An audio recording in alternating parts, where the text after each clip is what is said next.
I went to court today. I went to the Victorian Tribunal over a bond that I'd paid on a place that I'd moved out of almost 2 years ago. I was only there for a year. And it was so embarrassing because this was my evidence and their evidence was over 200 pages, right? And it was embarrassing, but it wasn't embarrassing for me. It was embarrassing for them. I want to tell you the story, but first I'm going to get my hair done. Hair is done. I am ready for court.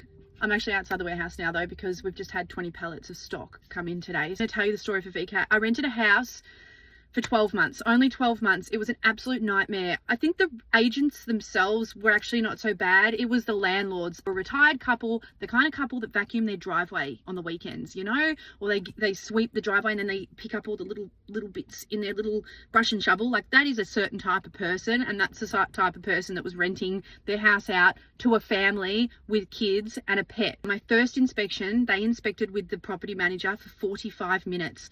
I wasn't there at the time, but my cleaner was, and they stayed there for 45 minutes inspecting it on like a deep level. They gave me a list of things they wanted me to do, including like there were some fingerprints on the wall below the TV, like wipe off fingerprints, right? The house had been cleaned at that time. There was literally a cleaner there, and they wanted to come back and make sure that those fingerprints were gone.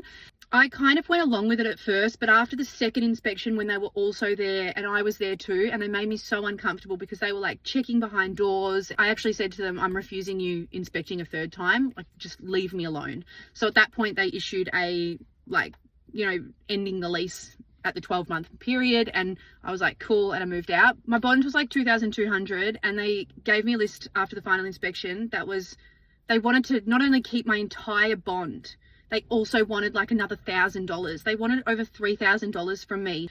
I've got the evidence that a lot of this stuff is like just wear and tear on the house. A snapped fence paling on the fence that goes out to the street, it's cracked. The wood is cracked, and they wanted me to replace it. The fence is so old, it has nothing to do with me. When I moved in, the backyard, this is like, you know, family home, it was just pure dirt. They'd had vegetable patches out there, and I kind of thought, oh cute, like there's these little veggie patches out there, but actually it was all dirt. And I might even put a photo up here to show you. And in the dirt was growing all these little seedlings, which were not anything to do with a veggie patch. They were just weeds. So you can't mow a dirt patch. You either have to weed it, hand weed it, or you need to, I don't know how to even maintain that. Or you have to like poison it regularly. And I was not going to poison it. Like, I've got kids who play in the backyard. Oh my gosh, I'll show you a photo of my kids playing in the backyard when it rained. And I've got a dog. So I was never going to be poisoning the backyard of the rental that I lived in, and I had no idea the kind of maintenance that dirt actually requires to upkeep. And so when I moved out, the weeds had grown. We just whippersnipped it. That was it. And I was like, yes, it doesn't look the same anymore. Obviously it doesn't look the same anymore.